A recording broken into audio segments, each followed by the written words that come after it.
Blood pressure.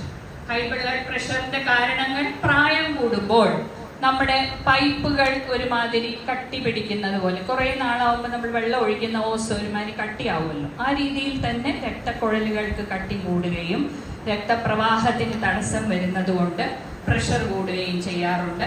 Over weight ആയിട്ടുള്ള മറ്റ് എന്തെങ്കിലും ഈ പ്രമേഹം, രക്താതിസമ്മർദ്ദം, ഹൈ കൊളസ്ട്രോൾ, ഒബീസിറ്റി, PCO ഇവയെല്ലാം നമ്മൾ ഒരുമിച്ച് കൊടുത്തിരിക്കുന്ന, ഈ സമുച്ചയത്തിന് ഒരുമിച്ച് കൊടുത്തിരിക്കുന്ന ഒരു പേരാണ് മെറ്റബോളിക് സിൻഡ്രോം.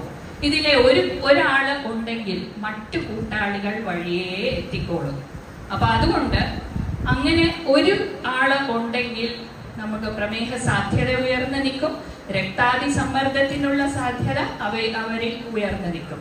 ഓഫ് കോഴ്സ് ഈ അസുഖങ്ങളിലെല്ലാം ഫാമിലി ഹിസ്റ്ററി, നമ്മുടെ അടുത്ത ബന്ധുക്കൾക്ക് പ്രമേഹത്തിനായാലും രക്താതിസമ്മർദ്ദത്തിനായാലും ഹൃദ്രോഗത്തിനായാലും ഒക്കെ തന്നെ ജനിതക സാധ്യത ഒരു വലിയ പങ്ക് വഹിക്കുന്നുണ്ട്.